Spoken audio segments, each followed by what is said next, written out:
real quick. All righty. I'm going to give you kind of a big overview, and I'm going to break it down then into four different towns that I took a look at, just to give you some sampling around what's going on in the county, and then talk a little bit about your numbers. So let's look first at Fairfield County. So Fairfield County numbers look like this, all still very positive, and yet we have some things that we have to point out and be cognizant of. Fairfield County listings taken. Let's start with listings taken, since that's our front view mirror. Listings taken in Fairfield County through August 31st. We took in 2019 14,820 listings through the end of August. In 2020, we've taken 14,506 listings. So we're almost caught up. We're down 2%, countywide down 2% in listings taken. Which frankly, with the shortage that we're feeling right now, surprised me. I thought it would be a bigger number, and yet we're almost there. So it's interesting to see what will happen in September. If we can keep listing like rock stars, we can fix the county, right? That's what I'm charging us to do. Let's just fix the county and be on the positive side by the end of September. But that means you have to list like the rock stars that you are. So with listings taken down 2% year over year countywide, what does that look like for closed units? Well, closed units countywide through this morning up 8.9%. So listings are down, and if you want to go through the end of August, it was up 7.4% through the end of August, right? I just wanted to see what the first week of September brought us. It brought us an extra 1.5 year over year. So what's fun is we have listings shy of where we were the year before, and we have closings outpacing by nearly 10% year to date, over year to date. And so do you see that right there? That's the picture of the market that you're struggling in, is that we're short on listings and have more closings happening than we had previous year. Right, which means more people bought more property, and we're not replacing those properties with new listings. Therein lies our issues, right? So it's right there in the numbers. Here's what's fun though. When I took a look at trending, I kind of like to see what trending looks like. Right now, countywide, the trend, right now, countywide, actives versus show and deposit, right? So show and deposit in a normalized market would be what percent of actives? Anybody know what that number is typically in a normal market? It's anywhere from 15 to 20%, something like that, right? Let's use 20% as just as a number. Well, right now, Fairfield County, show deposits as a percentage of the total active listing inventory, 52%. 52%. I mean, that's a massive, massive number. Again, that's what you're experiencing out there. Everything is going under agreement very, very, very quickly, right? So 52%. When I took a look from a trending perspective countywide, I found some interesting numbers because I wanted to see what was going on in the last 90, 60, and 30 days, right? And so when you break it down into chunks, 90 days, 60 days, 30 days, and do 30-day increments, here's what I found. And I found this to be true in almost every town I looked at as well. Closed units, excuse me, closed units. I have to put you on mute a second.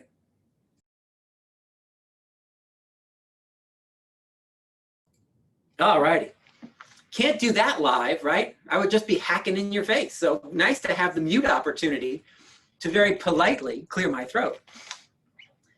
So closed units, if you go back and look at trending data, 90 days ago, from 90 to 60 days ago, versus 60 to 30, and then 30 to present, what we're finding is that closed units are steadily increasing, right? So from 90 to 60 days, and then 60 to 90 days, we had a 1.1% increase in closed units.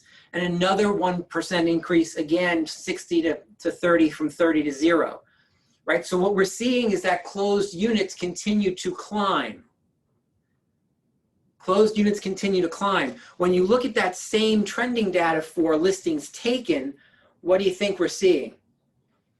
Right, we're seeing the exact opposite, right? The exact opposite. And so we saw more listings come on 90 to 60 days ago than we did 60 to 30 days ago. And then yet again, even fewer in the last 30 days. So if you break it down in 30-day chunks and just kind of look at what's going on in a micro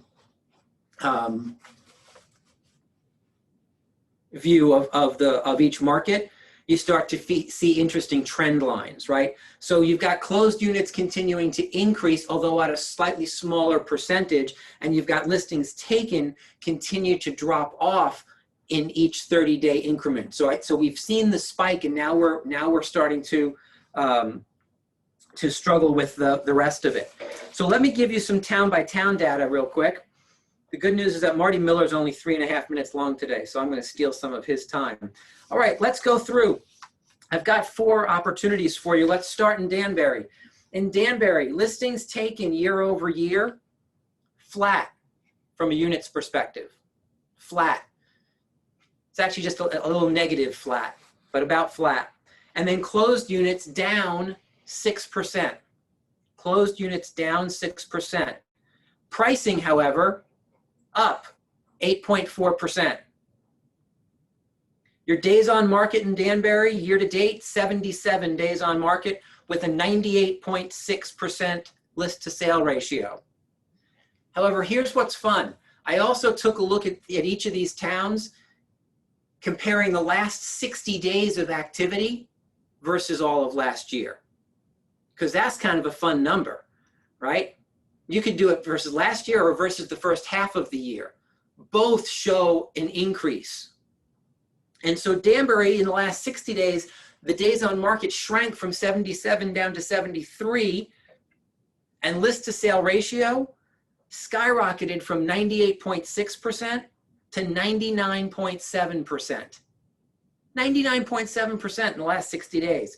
By the way, if you compare the last 60 days to all of last year, prices in Danbury up 18.9%, right? So we're starting to see what so many of you have lived for the last 90 days show up in the numbers.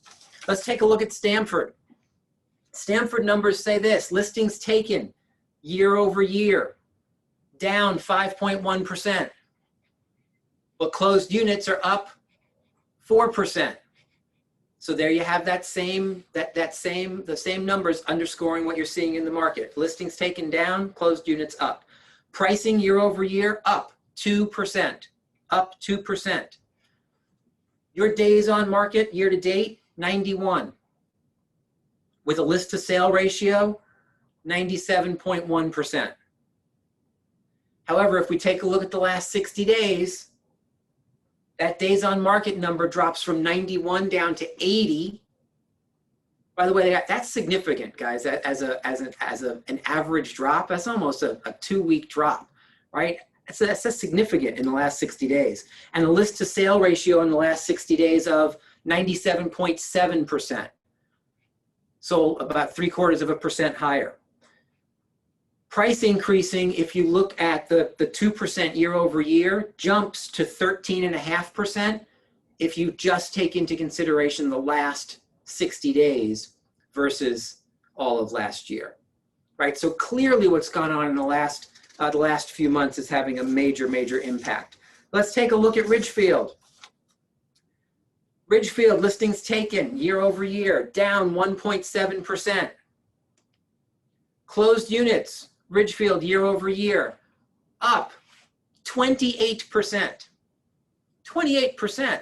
That's an enormous number. For those of you practicing in Ridgefield, that's an enormous, enormous increase, right? Closed units up 28%.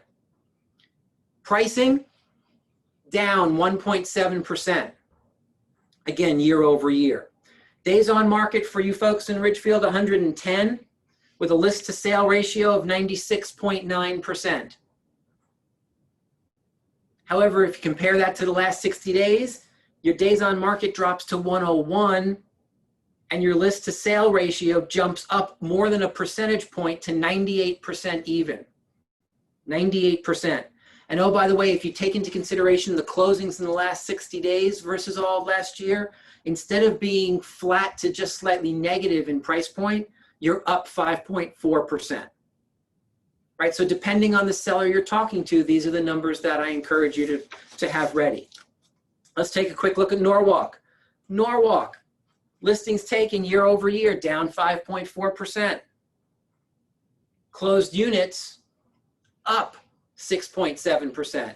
Right? You see that trend. You see it countywide. You see it town by town. Listings taken down, closed units up. Pricing in Norwalk year over year, up 7.7%. Your year-to-date days on market, 86, and your list to sale ratio, 97.4%. However, if you compare that to just the last 60 days, your days on market drops significantly, more than 2 weeks to 71. Your list to sale ratio jumps up almost a full point to 98.3%.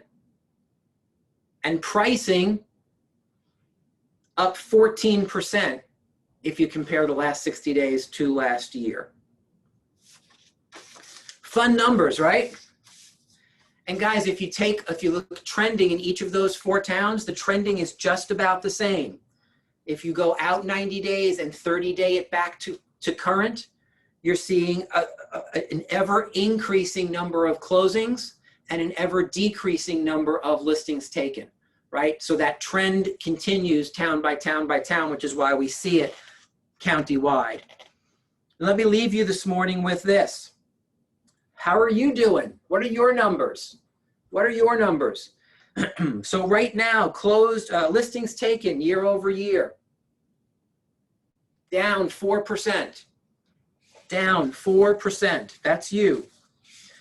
So we're doing slightly less good than the market, right? Because the market's down 2% in listings taken.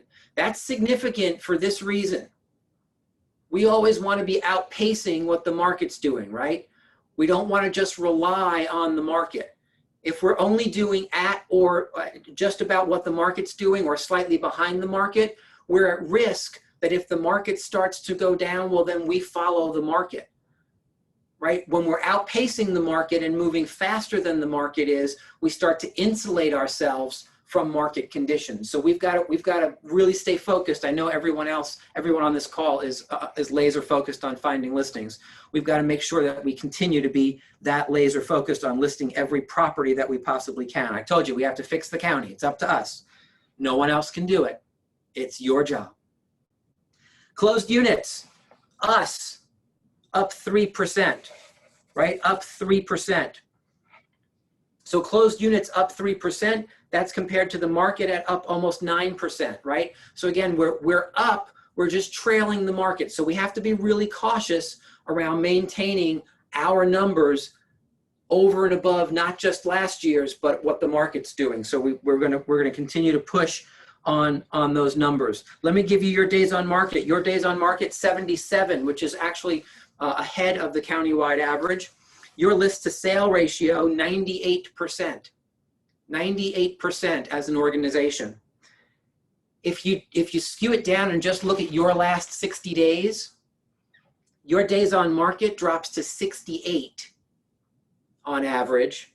And your list to sale ratio, this was the best number I pulled in the last 24 hours. This is a cool number. You should all be using this number to go out and secure more listings. Your list to sale ratio in the last 60 days, 99.2%. 99.2%. And so what that tells me, and what it should tell any seller, is that you know how to position properties in the market so that they sell quickly and for top dollar. They sell quickly and for top dollar. Because let's face it, not every single property gets multiple offers and sells over asking price. That's not real, or we'd see it in the numbers. Not every property does that. And so that people still need to hire a professional who knows exactly how to help them make decisions that will guide them to the best position to be in that pocket to maximize their opportunity. And of all the numbers I pulled, your number was the best in that. 68 days on market on average, 99.2% list to sale ratio. So if that's not a good place to end our call this morning and pass it off to Adonis for Marty, I don't know what is. Guys, I hope these were helpful. I promise, in the next 24 hours, type all this out for you and shoot it out in an email. So if you were writing frantically, you can kind of check and see what the story is when I get these out to you.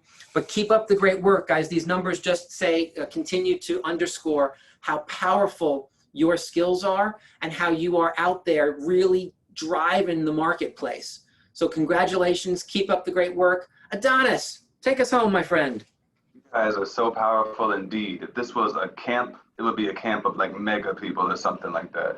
So guess what? Marty Miller is going to show us accessing your overall database health score. You want to get that up as high as you can.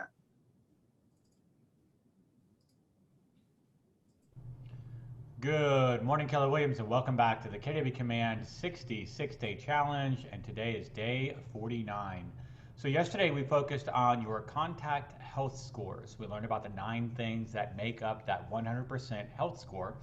And now that you're aware of that on a contact by contact basis, you may be thinking, well, is there a way to kind of see the overall picture? And there is. So I want to show you how to look that up. Here on your home screen, you should have a widget called Database Health Comparison. If you don't see it on your home screen, first thing you'll want to do is check this Customize Home button to make sure that the check mark is next to your Database Health Comparison. From there, you can come in and actually see kind of a snapshot of your health comparison in 4 of the 6 key categories. So that's going to include phone number, email, address, and neighborhood. You can get a snapshot of competition versus other agents in your market center, whereby the outer circle represents your progress, right? And then the inner circle represents the progress of agents, in this case, in your market center. So for example, I need some work on phone numbers. 56% of my contacts have phone numbers, while, what is that then, 44 don't. My market center, 71% of the contacts that my agents in my market center have, they have phone numbers for. You can see I'm doing much better on emails. 99% of my contacts have an email address, and then so on and so forth. So you can compare yourself to agents in your market center, agents across your entire state, all agents in Keller Williams, and then agents in a variety of production brackets. You can also click on any one of these circles and be taken into the Reports applet, where not only can you now see phone number, email, address, and neighborhoods, you're going to add in home anniversary and birthdays. And then you can toggle on the comparison toggle here and compare those same categories with the same individuals that you could on your home screen. So this is a great metric and great kind of way to track your progress in Command as you make your contacts more and more healthy, right? By adding additional pieces of information, one of those 9 pieces, you're continuing to increase the health of your overall database. And then you can see how you're doing in each one of those categories. I don't know many agents that are not competitive, so we all have a little bit of competitiveness in us. You can see how you're doing versus agents in your state, again, all agents, and then in the production brackets. So that's a quick and easy way to kind of get a snapshot of how you're doing. And then tomorrow we'll work on how to actually improve those scores via your contact records. So look forward to that tomorrow. As always, it's great talking to you, and hope everyone has a fantastic afternoon. Thanks so much. We got to get through the morning first, Marty. He's always in a different time zone. This guy is crazy. Anyway, so tomorrow, like Marty said, we're going to be sorting contacts to find who's missing what information, right? Let's get that as complete as possible. Hope you all have a remarkable day today and that there's stars shining by your head like silver. So we'll see you next time. Bye-bye.